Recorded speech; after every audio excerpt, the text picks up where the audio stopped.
Despite its unique status as the oldest city in the United States, St. Augustine, Florida, is rarely mentioned in American history classes.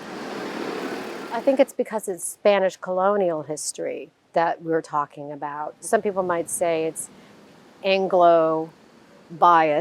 For the longest time, St. Augustine and Florida were part of the Spanish Empire. St. Augustine did not become part of the United States until 1821, centuries after Spanish explorers colonized the port city in 1565. Castillo de San Marcos, the city's oldest structure, was built in 1672 to fend off British attacks. Whoever controls the city of St. Augustine and that fortress at the time controlled the territory of Florida.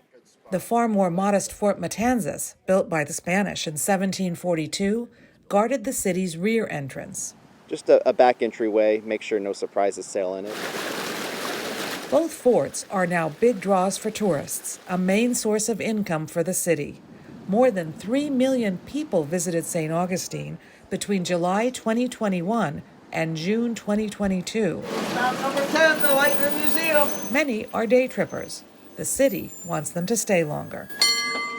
We would like to see the cultural visitor, the civic tourist, so to speak, because we feel like they will stay longer and they will dig deeper. Most of the original buildings are gone, but the traditional Spanish-style plaza and streets laid out in a grid are lasting influences of the city's first non-indigenous residents. The narrow streets, the small city blocks, and they survive as the oldest part of St. Augustine. The buildings surrounding the city's plaza are a reminder of St. Augustine's heyday. In the 1870s, an industrialist named Henry Flagler built 3 opulent hotels. He saw that wealthy northerners had discovered that St. Augustine had warm weather and sunshine in January. But St. Augustine wasn't a resort for the rich for long. Within 20 years, wealthy northerners went off to Palm Beach, Florida, which had even better weather. Today, only one of Flagler's original hotels, now renamed, still accepts guests. The second houses City Hall, and the third is now Flagler College.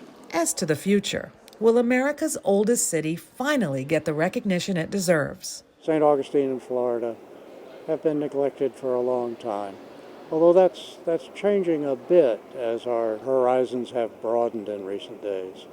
Centuries after its founding, this historic city waits to be discovered by a modern audience. Dora McQuarr, VOA News, St. Augustine, Florida.